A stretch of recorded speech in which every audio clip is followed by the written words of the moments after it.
अस्सलाम वालेकुम, मैं हूं बाबर आजमी। आप देख रहे हैं टेक्निकल पीर साहब।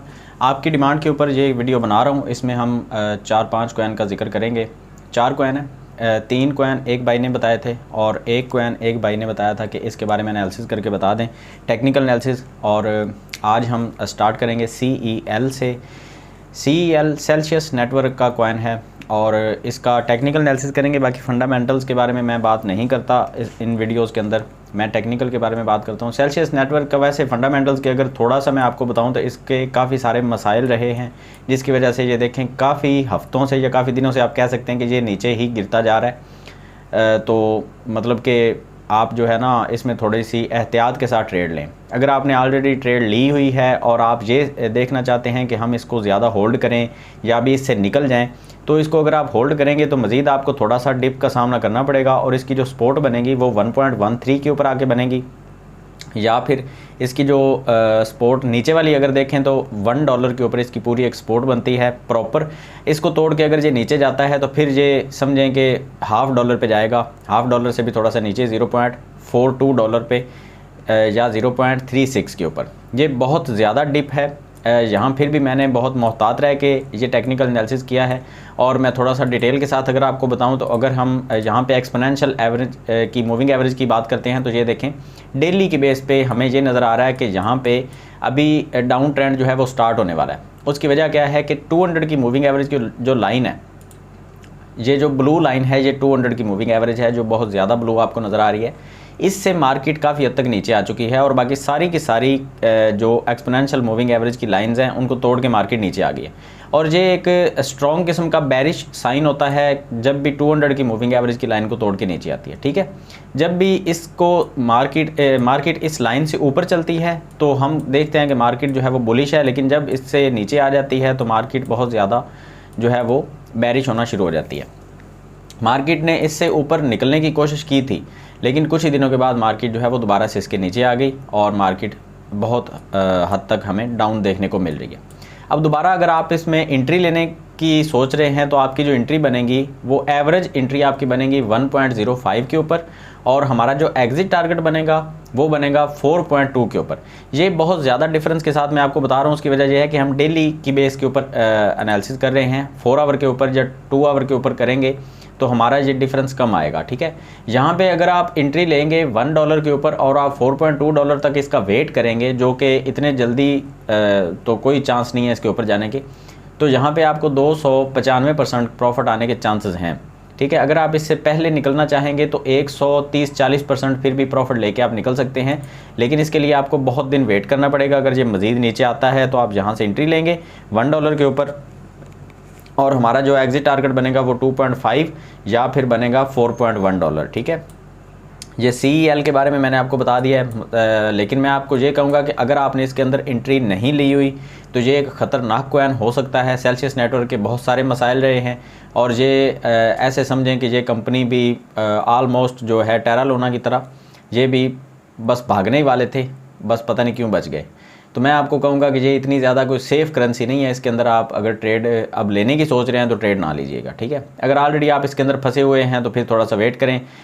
वेट करने का फ़ायदा ये हो जाएगा कि आप अगर अभी लॉस के साथ निकलेंगे, कुछ लोग हैं, मैं आपको यहाँ पे बता दूँ, कुछ लोगों ने यहाँ पे एंट्री ली हुई है $4.5 के ऊपर, क्योंकि ये मार्केट बहुत ज़्यादा ऊपर जा रही थी तो लोगों ने वहाँ पे एंट्री ली हुई है, तो वो तकरीबन 68% अभी भी डाउन है। तो मज़ीद 75% डाउन जाने का थोड़ा सा वेट करें। अगर 75% डाउन जाने के बाद मार्केट ऊपर जाना शुरू हो जाती है तो आपके फ़ंड जो हैं वो काफ़ी हद तक आप रिकवर कर पाएंगे। ठीक है, लेकिन ये अगेन मैं आपको बता रहा हूँ कि ये बहुत रिस्की प्रोजेक्ट है। इसके अंदर मैं किसी नए बंदे को एंट्री लेने का मशवरा बिल्कुल भी नहीं दूंगा। अब दूसरे भाई की तरफ से हमें जो कहा गया था OP और रूने और LDO कॉइन के बारे में, तो इसका एनालिसिस भी कर लेते हैं। OP कॉइन जो है वो अच्छा कॉइन है, हाल ही में एक्टिव हुआ है और इसके अंदर अगर आप एंट्री लेने की सोच रहे हैं तो साथ में हम इसका थोड़ा बहुत फंडामेंटल भी कर लें तो बहुत अच्छी बात है वैसे हैं। तो अभी हम इसके टेक्निकल चार्ट के बारे में बात करते हैं, फंडामेंटल्स के बारे में भी थोड़ी देर के बाद मैं आपको बताऊंगा कि क्या सीन है। इसकी सर्कुलेटिंग सप्लाई वगैरह के बारे में, प्रोजेक्ट कैसा है उसके बारे में बात करेंगे। अभी के लिए अगर आप इसके अंदर एंट्री लेना चाहते हैं तो डेली की कैंडल के ऊपर हम बात कर रहे हैं। इसकी एक स्ट्रॉन्ग सपोर्ट बनी है 1.09 के ऊपर, और वहाँ से टच करके बार बार मार्केट जो है वो ऊपर जाने की कोशिश कर रही है। और अगर जो ऊपर जाती है तो मार्केट की जो एग्जिट टारगेट बनेगा वो ऑलमोस्ट बनेगा 2.08 के ऊपर, जो कि अच्छे परसेंटेज बनते हैं। अगर किसी ने यहाँ पे एंट्री ली है तो वो तकरीबन 90% की प्रॉफिट के साथ वो एग्जिट कर सकता है। तो बाकी इसकी फंडामेंटल्स हम देख लेते हैं। जहाँ पे हम सर्च करते हैं ओपी को, तो ऑप्टिमिज्म इसका पूरा नाम है।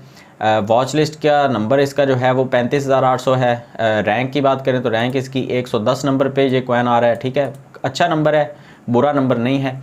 सर्कुलेटिंग सप्लाई की बात करें तो ये ऑलमोस्ट 50% इसकी सप्लाई जो है वो सर्कुलेटिंग है, ठीक है। और अगर हम देखते हैं इसको कौन कौन सी मार्केट्स के ऊपर ये लॉन्च हो चुका है, तो बाइनांस के ऊपर है, कॉइनबेस के ऊपर, कुकॉइन के ऊपर, OKX पे, बाईबिट के ऊपर, एल बैंक, S&X, तो ये तकरीबन सभी एक्सचेंजेस के ऊपर ये आपको देखने को मिल रहा है। तो ये मतलब कोई इतना नया प्रोजेक्ट तो मुझे नहीं लग रहा। ये अच्छा प्रोजेक्ट है वैसे, क्योंकि काफ़ी सारे एक्सचेंजेस ने इसको एक्सेप्ट किया हुआ है। बाकी हम देख लेते हैं इसका थोड़ा सा कि मतलब क्या इसकी सूरत हाल है। इसके जो होल्डर्स हैं वो तकरीबन 1,06,000 होल्डर हैं इसके, और अच्छे होल्डर हैं, काफ़ी सारे हैं। इतने होल्डर्स वाला जो कॉइन है वो सेफ़ होता है, उसके अंदर एंट्री लेने में नुकसान नहीं होता। और इसकी जो इसकी जो सप्लाई है अगर हम उसकी बात करते हैं तो 29% सप्लाई इसकी जो है वो डेवलपर्स के पास पड़ी है, 28% सप्लाई अगेन डेवलपर्स के पास पड़ी हुई है, बाकी सप्लाई जो है वो एक्सचेंजेस के पास है। तो यहाँ पे अगर देखा जाए तो सेफ़ प्रोजेक्ट कह भी सकते हैं, और कुछ हद तक हम ये भी कह सकते हैं कि ये प्रोजेक्ट नया है। तो आप इसके अंदर अगर एंट्री लेते हैं तो थोड़ा सा रिस्क हो सकता है, लेकिन अच्छी प्रॉफिट आप यहाँ से अर्न कर सकते हैं। इसके ऑल टाइम हाई की अगर बात करते हैं तो आई थिंक इसका ऑल टाइम हाई जो है वो ज़्यादा दूर नहीं रहा। ये देख लेते हैं फिर भी। हाँ जी, ऑल टाइम हाई इसका जो है वो $2.1 के ऊपर रहा है। तो अपने ऑल टाइम हाई से ये अभी तकरीबन जो है वो 50% डाउन चल रहा है। तो कोई मसला नहीं है, इसके अंदर एंट्री लेना चाहें तो ले सकते हैं, अच्छा कॉइन है। तो अभी आप इसके अंदर एंट्री लें। ये अपनी एक्सपोर्ट के ऊपर ही ट्रेड हो रहा है, रेजिस्टेंस से काफ़ी दूर है। आप चाहें तो यहाँ पे एंट्री लेके अच्छी प्रॉफिट अर्न कर सकते हैं, लेकिन ये अप एंड डाउन तो होता रहेगा मार्केट के साथ साथ।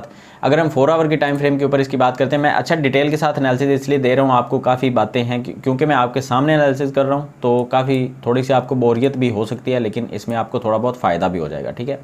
अगर आप इसके अंदर अभी एंट्री लेते हैं तो यहाँ पे ये है कि थोड़ा बहुत डाउन आने के बाद इसकी जो फर्स्ट एग्जिट टारगेट बनेगा वो 1.36 के ऊपर बनेगा। यहाँ पे हम एक हॉरिजॉन्टल लाइन को ड्रा कर सकते हैं, क्योंकि यहाँ पे इसने एक्सपोर्ट ली है मार्केट ने, और उसके बाद ऊपर गया है, दोबारा से भी यहाँ पे एक्सपोर्ट ली है, और जब इसको तोड़ा है तो फिर अपनी एज अ रेजिस्टेंस इस लाइन को टच करने के बाद मार्केट वापस आई है, ठीक है। और 3 दफ़ा अपनी सपोर्ट को टच कर चुका है। अगर चौथी दफ़ा इस सपोर्ट तक आता है तो फिर मार्केट नीचे गिरेगी, और ये आएगा ऑलमोस्ट, अपनी एवरेज की बात करें तो 0.66 के ऊपर ये ट्रेड होगा। और ये अगर हम इसको एज अ चैनल देखते हैं तो चैनल क्या होता है मैं आपको यहाँ पर दिखाना चाहूँगा। अगर हम थोड़ा सा गौर करें तो मार्केट नीचे आने के बाद ऊपर नीचे होती है एक अपनी कंसोलिडेशन जोन के अंदर, और 3-4 दफ़ा जब टेस्ट करती है मार्केट तो उसके बाद तोड़ के उस चैनल को नीचे आ जाती है, ठीक है। और ये सेम वही चैनल मुझे बनता हुआ नज़र आ रहा है। अगर ये तोड़ के नीचे आती है, यहाँ से ऊपर तक चली जाती है तो फिर तो ठीक है ना। अगर ये तोड़ती है इस चैनल को तो फिर मार्केट हमें नीचे काफ़ी हद तक गिरती हुई नज़र आएगी, और दोबारा से शायद ये हमें अपनी इस सपोर्ट के ऊपर नज़र आए 0.94।